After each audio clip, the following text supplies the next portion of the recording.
Back to throw Garoppolo under some pressure. He is brought down by Quinnen Williams. That is great sideline work by Davis and Crowder. That's an incredible interception by Marcus Manning. For the second straight year, the Jets get set to welcome in the Raiders to MetLife Stadium, once again looking to defeat the Silver and Black. And welcome everybody to another edition of The Numbers Game. Dan Graca with you, as always, joined by my co-host from the NFL Network, Cynthia Frelund. Cynthia, hope Thanksgiving was well for you and your family. How are you? I'm still full. How about you? Oh, still full, of course. The gift that keeps on giving, as they always say. And the gift that we have is another week of football here for the New York Jets as they will take on the Las Vegas Raiders for the first time at MetLife Stadium. But before we look ahead, we always have to look back here, and we'll rewind and look at a 20-3 setback to the Miami Dolphins a week ago, dropping the Jets to 0-11. Had some opportunities, especially offensively, Cynthia, in the first half of the game, moving the football, but 0 for 3 in the red zone on the afternoon and just couldn't quite cash in on those opportunities. Yeah, it was kind of a disappointing red zone performance. It looked strong to begin the game. That first drive had a lot of really nice aspects to it, but ultimately, especially when it came from points potentially earned off of turnovers, the offense and the defense didn't complement each other as well as the Jets fans would hope. Absolutely. You know, you mentioned the turnovers, right? In the third quarter, the Jet defense forces back-to-back takeaways. They force fumbles. And then offensively, both times, they couldn't even muster a first down on either one of those subsequent possessions. So that ultimately came back to bite them here. Sam Darnold made his return to the lineup after missing the last two games with an injured shoulder. He was 16-27, 197 yards, but he did have those two interceptions in the second half. And for whatever reason, Cynthia, the Miami Dolphins have turned into the kryptonite for Sam Darnold. He's now 1-4 in his career against the Fish, 4 touchdowns, 10 career interceptions. Well, look, I don't always like these, kryptonite statistics because every year it's a different team. Every year it's a different scheme. So for me in this one, this is more about the fact that the Dolphins defense is a lot better this season than we've seen them be in past seasons. So this one's not so much on kryptonite as it is to me that they have pretty good corners. Jets also played without two of their starting offensive linemen. George Fant and Alex Lewis didn't play in this one, so Pat Elflein and Connor McDermott filled in capably for them. And once again, Mekhi Becton rock solid at the left tackle position, just continuing to impress here in his rookie season in the NFL. So I love this pick from a draft standpoint because it's not always sexy to pick the lineman. However, if you ask the quarterback in the past 2 games if they're happy that he's been there, the answer is yes, as he surrendered just 1 pressure. And it was a hurry, not even a sack, over the past 2 games. When he's healthy in the lineup, he is a big game changer, going to be a great Jet for years to come. And starting to get a lot of love, too, around the country, doing well in that Pro Bowl voting, too, at the left tackle position. So hopefully the fans keep showing Mekhi the love as far as that's concerned. As far as the running game mattered, Cynthia, Frank Gore, 16th season, just keeps on trucking along against Miami. He had 18 carries for a season-high 74 yards, led all running backs with 32 snaps in the ballgame. Just an ageless wonder back there for the future Hall of Famer. There's so many good things to say about Frank Gore. And if you look in this game, his reliability, the fact that they could count on him, the fact that all of the quarterbacks he's ever played with, Sam Darnold included, you can see that trust, that chemistry is immediately there. So there's so many great things about Frank Gore. Yes, for sure. First ballot Hall of Famer when he eventually retires in 2050. 2050. So he still just has a few more years left to play in the National Football League. His son may get a shot at the NFL, and he might be retired when Frank is still playing in this league. It's incredible what he still continues to do, and that's why he's ultimately going to be enshrined in Canton, Ohio. Let's move on to the pass catchers here for a second, because a couple in particular, Brashad Perryman and Denzel Mims, both played 95% of the snaps in the Miami game. Each had a team-high 8 targets. Both caught 4 catches in the ball game here. And we talk about this term a lot, you and I do, catch radius. I think both of these guys epitomize that when you look at the size and you look at the strength in which they go up there and attack the football. Absolutely. So the opportunity to catch a ball that is potentially not thrown perfectly is one of the ways that receivers really help their quarterback. Now, we've seen Sam Darnold be injured this season, so he hasn't had as much time to gel with the receivers as other quarterbacks have in their season if they played all of the games. It's just the way that it goes. So when you have receivers that are able to make grabs that are more than 3 feet away from them, think about it. They're about 6 feet tall. Your arm's about 3 feet long. So think about it. They're more than their arm distance away. That is always incredibly helpful. And we did see that. You could see it visually, and you could measure it with computer vision and all of the next-gen stats. All right, let's flip over to the defensive side of the ball here. And they registered 4 sacks of Ryan Fitzpatrick in this football game here. And once again, I know we say it a lot when we do these shows, but Quinnen Williams really balled out, I think, in this football game. 1.5 sacks. He's got 5 on the season that leads the team, but 3 hits on the quarterback, 7 tackles, led defensive lineman with 73% of the snaps played in this football game. Year number 2, Cynthia, this is the epitome of a guy who has taken his game to another level when you're talking about number 95.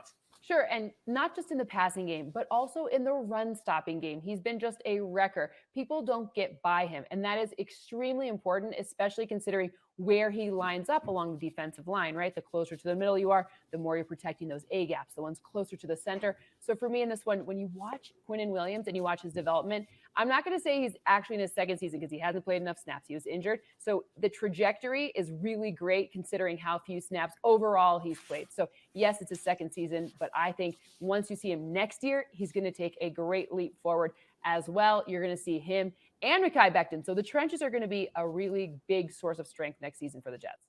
It's where games are won and lost. That's a great point you make about Quinnen, too. People forget, he was limited by that high ankle sprain early on in his rookie season, missed a couple of games and tried to play through it. Maybe wasn't at 100% here. But now that he's healthy, now that he's out there, you just see what type of terror he can be along that defensive line. 5 guys on the defense, Cynthia, played every snap in the Dolphin game, 71 total. You had Neville Hewitt, Marcus May, and then the 3 rooks, Ashton Davis, Lamar Jackson, and Bryce Hall. In particular, another fella at the linebacker position, Harvey Longy, who's really done a nice job, played 90% of the snaps. He's been a starter for the last 3 games. And why is that important? Well, last 3 times out, he's made 29 tackles. He had the fumble recovery in the Dolphin game. And when you look at production at the linebacker position in just the last 3 weeks in particular, his name is right up there with everybody else's in the NFL. He actually ranks 4th in the NFL, so 9.6 tackles per game. That's a great number, super encouraging. Think about it. The modern game is played between the tackles. The more you can have a sure tackling linebacker, a sure tackling middle of the field defense, the better off you are.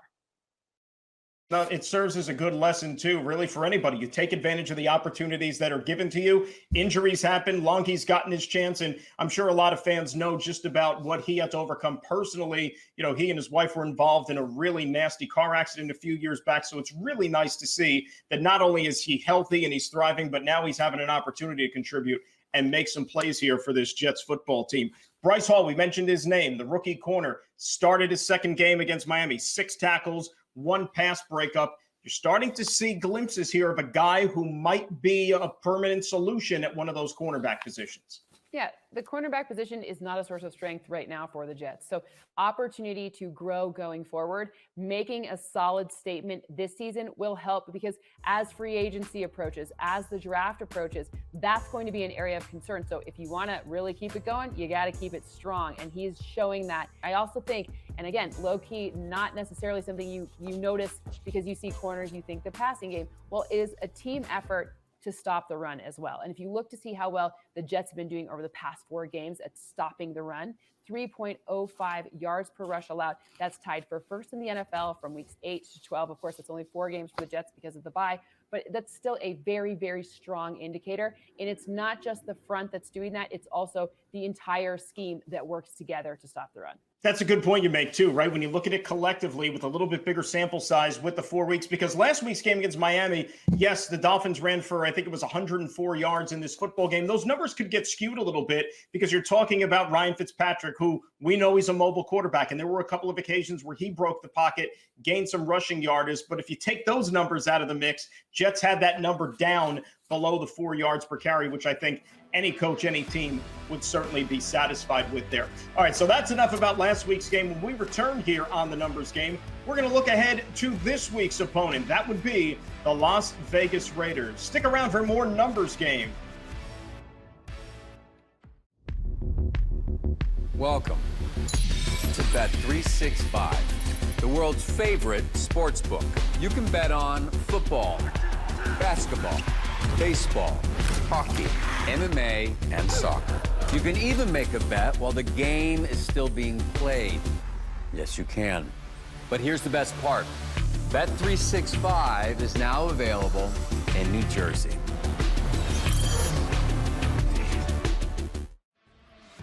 Bet365, the world's favorite sports book, now in New Jersey.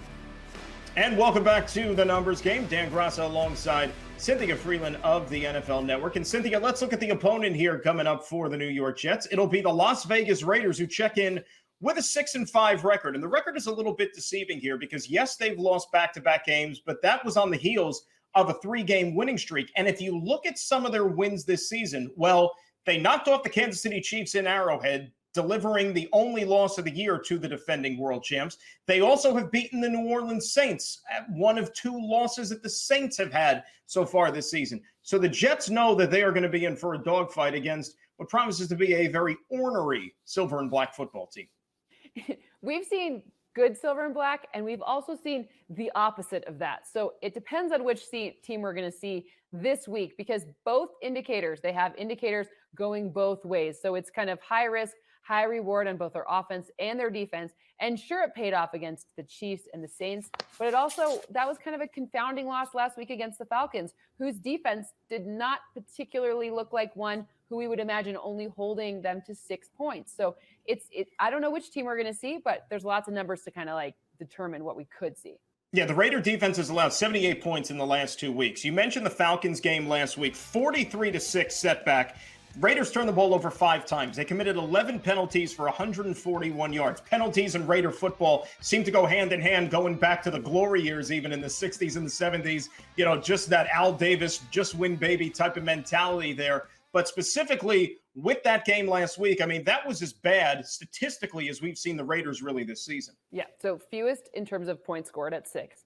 Fewest in terms of total yards at 243. Fewest in terms of rush yards at 40. That one's kind of put that one as the predictive as opposed to just the descriptive statistic there. And then the 5 giveaways, that was more than they had in the entire season prior to that. The implication here, the run game, and when Josh Jacobs exited the game because he was injured and they couldn't quite get it going, that was when those turnovers occurred. The 1 interception, the 4 giveaways, but really the run helps him stay play action pass efficient. And it was without the run, the Falcons defense was able to key off of that. He does rely heavily and leans on the ground game. You mentioned Josh Jacobs a little bit earlier. The second-year back out of Alabama has done a real nice job here. Raiders are 8th in the NFL in the ground game, about 125 a pop per game, which is very solid. Jacobs 5th in the NFL in rushing at just under 800 yards here, Cynthia. But what I find interesting is that he's 3rd in carries, which means he is the bell cow, and they rely on him heavily to provide a lift for this offense. They absolutely do. And then the play action that comes off of that is a really key element of what keeps Derek Carr efficient. So ultimately, if you don't have Josh Jacobs, and yes, Devontae Booker is a good running back, but he's not Josh Jacobs. Josh Jacobs is both efficient, not only when he is that bell cow who's carrying the ball himself, but also on the downs where he's not carrying the ball. He's a great blocker. He's great at picking up the blitz. These are key attributes that helps keep Derek Carr upright. So I don't know if I think Devontae Booker is, you talk about the replacement level, right? Like wins above replacement in baseball. It's not a good replacement. It's not quite the same. Josh Jacobs is one of those elite extra special guys. So if he's not 100%, this is an area that could be exploitable for the Jets. How about defensively for the Las Vegas Raiders? Still takes time getting used to the Las Vegas things. I'm working on it, though. So as far as the Raiders are concerned on defense, they've had some problems this year. We know that. 28th in scoring defense, 27th in pass defense here. And the last couple of games, they've had their work cut out for them. Yeah, last 2 games, 50% on 3rd down conversions allowed. That's a great sign for the Jets, right? You want to stay on the field, the opportunity to convert. Their defense has different areas that are exploitable. Obviously, Cleveland Ferrell, he was their 1st-round pick 2 seasons ago.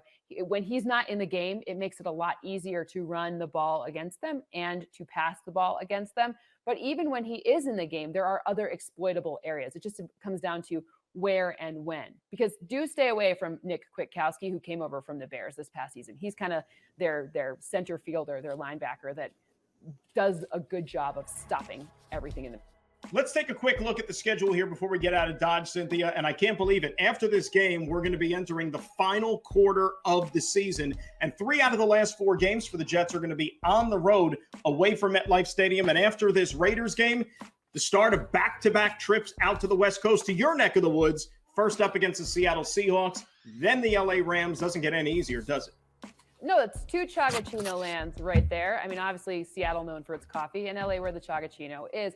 I want to tell you, though, this season in the NFL, typically home field advantage is 56% of home teams win. This year, that's down to 52. It's pretty much non-existent. So it's not necessarily going to impact as much as it might. The 12s, obviously, in Seattle, they won't be there. And the Rams, nobody's going to be there. So it's going to be a lot easier to win on the road than potentially in years past. Yeah, and that number's gone up a little bit because just a few weeks ago, it was actually the road team, which was on the greater side of the 50% threshold. Hey, no fans. What's home field advantage this year?